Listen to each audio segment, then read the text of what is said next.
ఇవాళ రాజమండ్రి మన పంచాయత్ రాజు ఈ నూకరాజు గారు కేసు జస్ట్ ఆంధ్రప్రదేశ్ కాకుండా యావత్ భారతదేశంలో ఒక చర్చ నడుస్తుంది. ఒక గవర్నమెంట్ సర్వెంట్ ఫ్యామిలీని కూడా ఈ లవ్ జిహాదీయులు ఇడవలేదు అని ఒక చర్చ నడుస్తుంది.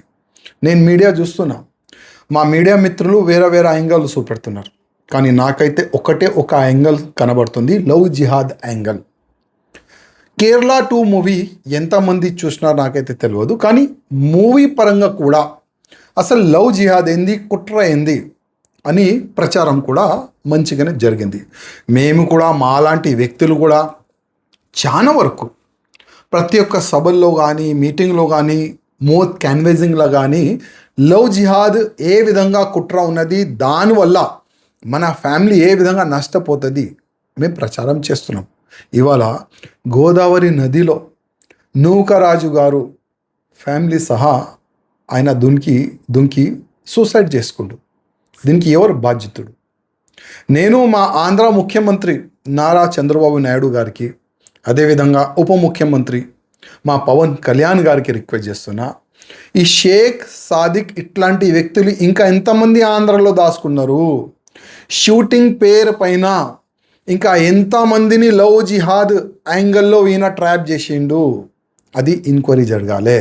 అదేవిధంగా యూపీ స్టైల్ మన ఆంధ్రాలో రావాలి. యూపీ స్టైల్ మన ఆంధ్రాలో వస్తే షేక్ సాదిక్ అట్లాంటి వ్యక్తులు ఇంకొకసారి హిందూ ఫ్యామిలీ పైన దృష్టి పెట్టాలంటే 100 సార్లు వాళ్ళు ఆలోచన చేస్తారు. ఆ విధంగా ఒక కొత్త స్టైల్ మన ఆంధ్రప్రదేశ్లో రావాలని మా ఉప ముఖ్యమంత్రి, మా ముఖ్యమంత్రి గారికి నేను రిక్వెస్ట్ చేస్తున్నాను. ఇంకా ఇట్లాంటి షేక్ సాదిక్ లాంటి ఒక రైఫల్ ట్రైనింగ్ పేరు పైన ఇంకా ఎంతమంది ఉన్నారు, దానిపైన కూడా ఎంక్వైరీ జరగాలి.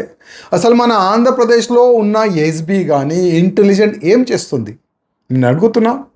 వాళ్ళు కూడా రిక్వెస్ట్ చేస్తున్నా, ఇట్లాంటి ఇన్స్టిట్యూట్ ఇంకా ఎక్కడెక్కడ మన ఆంధ్రప్రదేశ్లో షేక్ సాదిక్ అట్లాంటి వ్యక్తులు నడుపుతున్నారు, అక్కడ ఎంతమంది హిందూ ఫ్యామిలీస్ ట్రైనింగ్ తీసుకుంటున్నారు, దానిపైన కూడా ఒక చర్చ జరగాలి, ఎంక్వైరీ జరగాలి.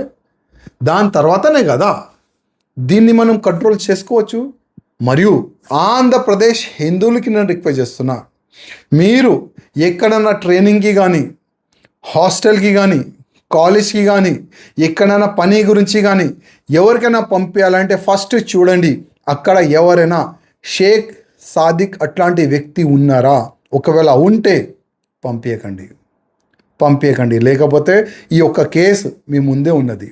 ఇంకొక కేసు మీ ఇంట్లో కావద్దంటే షేక్ సాదిక్ లాంటి వ్యక్తులు మనకు దోస్తు కాదు, మనకు శత్రులు. ఆ విధంగా ఆంధ్రప్రదేశ్ ప్రతి ఒక్క హిందూ ప్రచారం చేయాలని ప్రతి ఒక్క వ్యక్తికి నేను రిక్వెస్ట్ చేస్తున్నాను. నేను మరియు మా ఇద్దరు ముఖ్యమంత్రికి, అంటే మా ఉప ముఖ్యమంత్రి మా నారా చంద్రబాబు నాయుడు గారు ముఖ్యమంత్రికి రిక్వెస్ట్ చేస్తున్నాను, ఫాస్ట్ ట్రాక్ కోర్టులో ఈ షేక్ సాదిక్ కేసు నడవాలి. ఈ షేక్ సాదిక్కి ఉరి శిక్ష పడేలాగా చేయాలని మా ముఖ్యమంత్రి గారికి రిక్వెస్ట్ చేస్తున్నాను.